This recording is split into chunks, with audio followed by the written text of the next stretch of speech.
All right, let's go.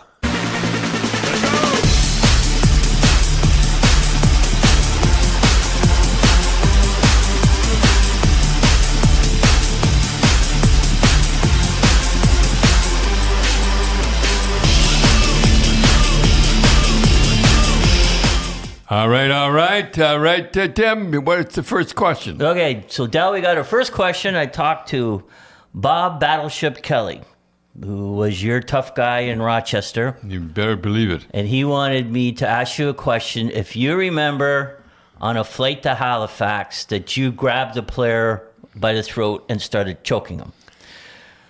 Should I tell you? Well, you go ahead. So this is, I said, I remember it. He goes, okay. He goes, I'll tell you my version. So this was Bob Kelly's version. So you're in the American Hockey League. You're with Rochester. Your first year coaching. That's right. And Bob said that you told the guys you're no drinking in the airport. No drinking in the airport. And this guy drank in the airport, was drinking the hard stuff. Wasn't having beer. He was drinking the hard stuff. And he got on the plane, and he said that he was giving Lynn Zimmerman a hard time. And you told him to knock it off. And then he started swearing, and you told him to knock it off again. And then he swore at the stewardess. And then Bob said you flew over top of Bob Kelly and grabbed him by the throat. And he said, we all thought it was somewhat amusing. And then his face turned red. And then we thought, gee, should we get Don off him? And then his face turned purple. And he says, then we grabbed Don and got him off him. So is that a true story? No, nobody touched me. No. I said to Red Armstrong at the time, I said, you'll be next. No, he what he did was he touched the stewardess on the way. Oh, I am? Yeah. And I told him, I said, don't touch the stewardess. And he did. He did. Yeah, he said he was going. So, you know what I what I loved about Battleship Kelly? A lot of things about Battleship Kelly was that you always started him, right? In Rochester. Absolutely. And so he lined up at the blue line, and the other team, Dell, was on the blue line behind him. So they were looking at Battleship's back. Yeah. And he would always take his glove off and comb his hair, and back then you could tape your knuckles. Oh, really? So his knuckles were always taped. Showing that he's ready to go. He was ready to go. And as soon as he did that, the Rochester crowd would just go insane. Yeah. Yes, they did. And they went nuts, and I did it for effect.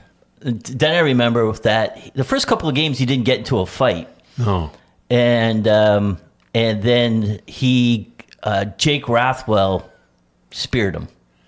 Yeah. And then Jake Rathwell, so he really gave it to Jake Rathwell.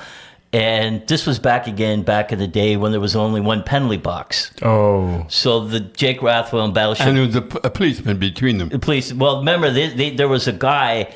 It wasn't a policeman. It was I forget his name. Bob Wetmore. And he had a brand new London fog coat that his wife bought him. And so they get in there, and I think Jake Rathwell said something to Battleship Kelly, and they went at it again. and blood was all over the guy's coat. No. Remember, he came. He says, "My wife just bought me this coat, and it's all full of blood now." You know what I remember about Bob Kelly? I remember sitting with him, and he was about 26, but you know, been around the minors for a while. Been around the minors, and he beat up the coach with Port Huron the year before.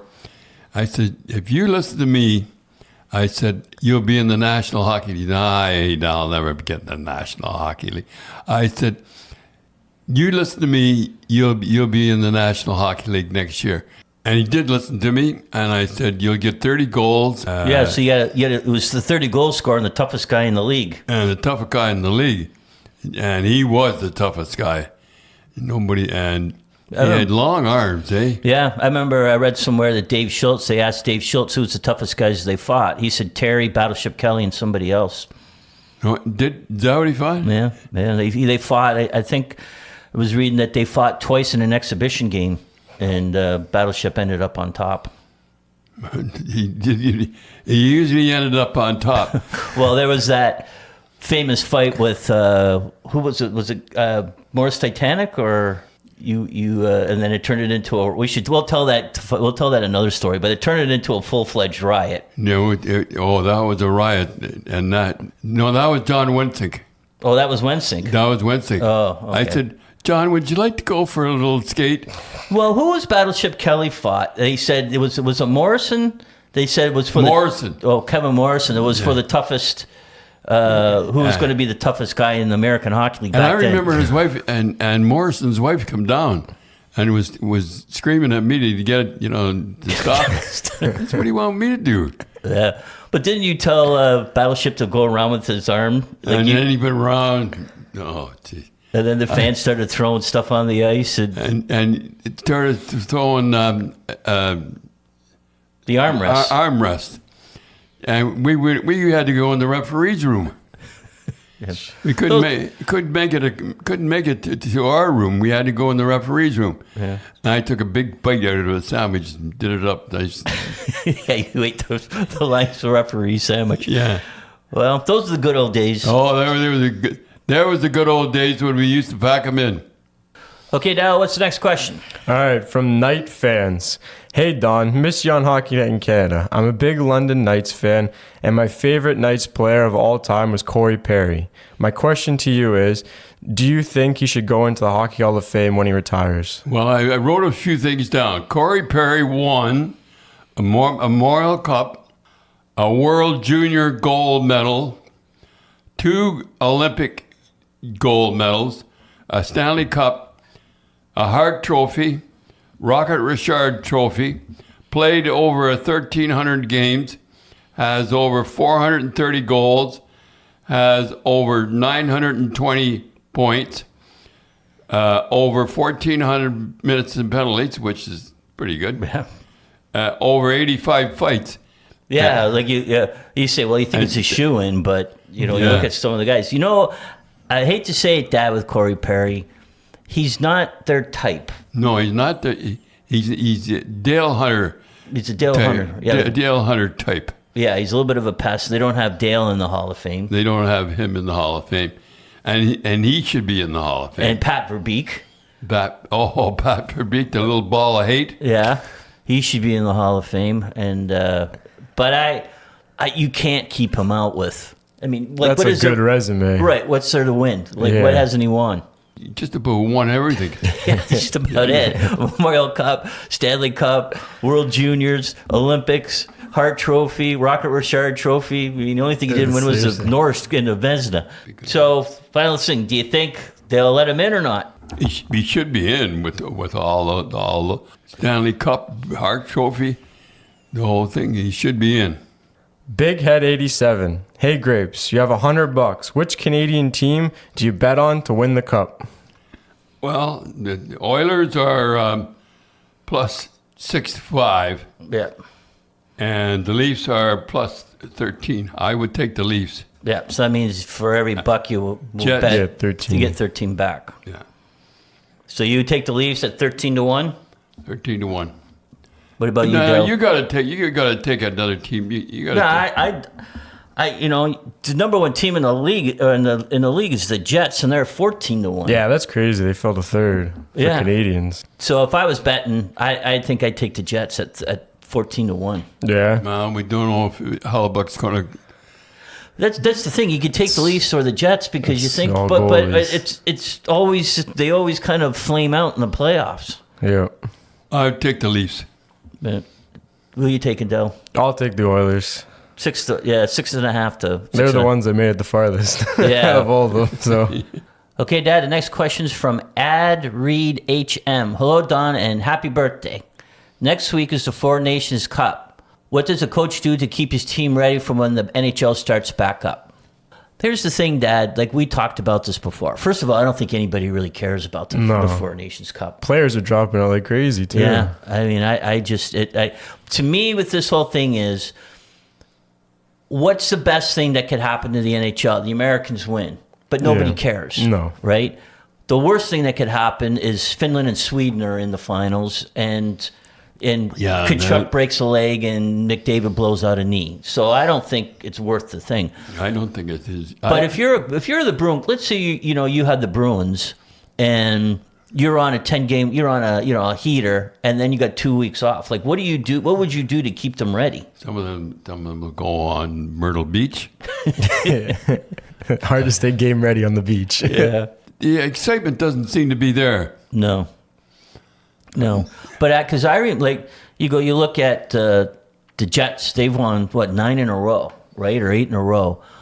And something like this could just throw them off. Yeah. Because I remember you guys were on the Bruins were on a real heater. I think you'd lost maybe 2 out of the 16 games. And then you played the Russians.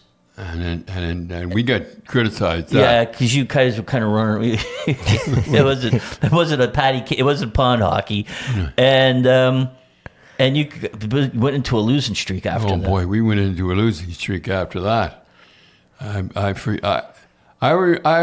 know what I remember? Matty Hagman, and he was playing. Yeah, and he just happened to take a look to see where the pass was coming from, and the guy got the puck and went in and scored. I always remembered that. Oh yeah, because it was like one of those things. There's nothing, with everything went wrong. Oh, Harry come out. Okay. Now Harry was coming out I thought he was coming out to fire me, and he didn't, because I had 2 years left, and that would have looked bad on him. So anyhow, I remember he had it in the room. He had all the guys in the room. Like a hotel room? Yeah. I was just sitting there with the toothpick. And usually a coach jumps in and helps out the general manager. But Harry and I were bitter enemies at the time. And he just went on and on and on and on, and I remember he had a blue shirt on, and it started to get wet underneath. Oh yeah, Harry used to sweat. Oh yeah. And as he was leaving, he turned to Peter McNabb. I'll never forget this. He turned. He said, "You haven't changed it one iota, and you're checking." And he had 40 goals at the time. Yeah, and Peter was kind of he was like, "Do you take that to heart?" He'd take that to heart.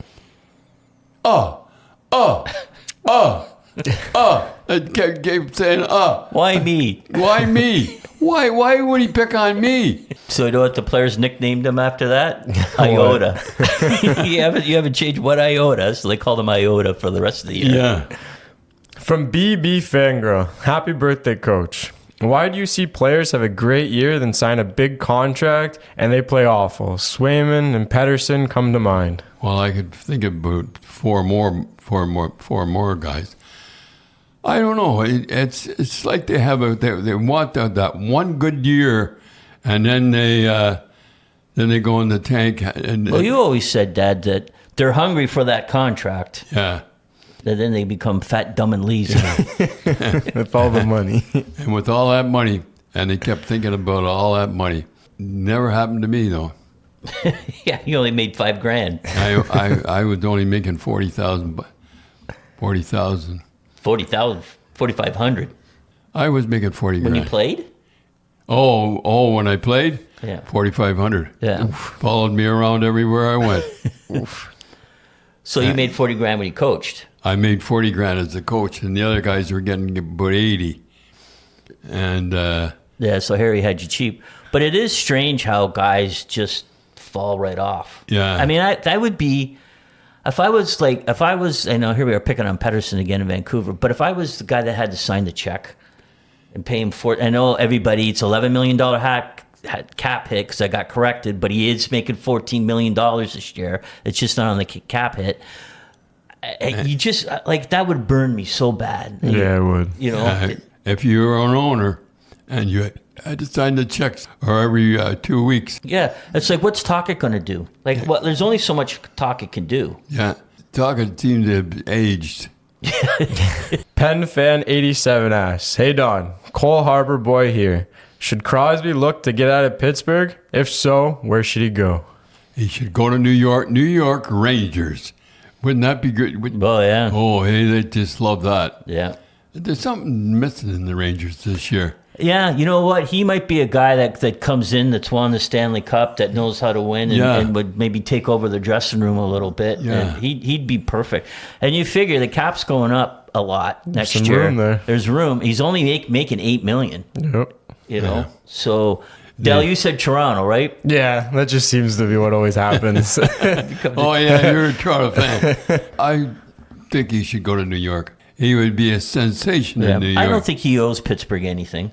I don't think he's done everything they've asked. He's been a captain. He's stayed out of trouble. He's won 2 Stanley Cups. Yeah. He's always played. He's hardly, not hurt a lot. I think, let him go and win another Stanley Cup. We'll see how he does in this here. Didn't he drop out of that? The Four Nations Cup? I don't know. They said he might Yeah. not. Yeah. That was a big...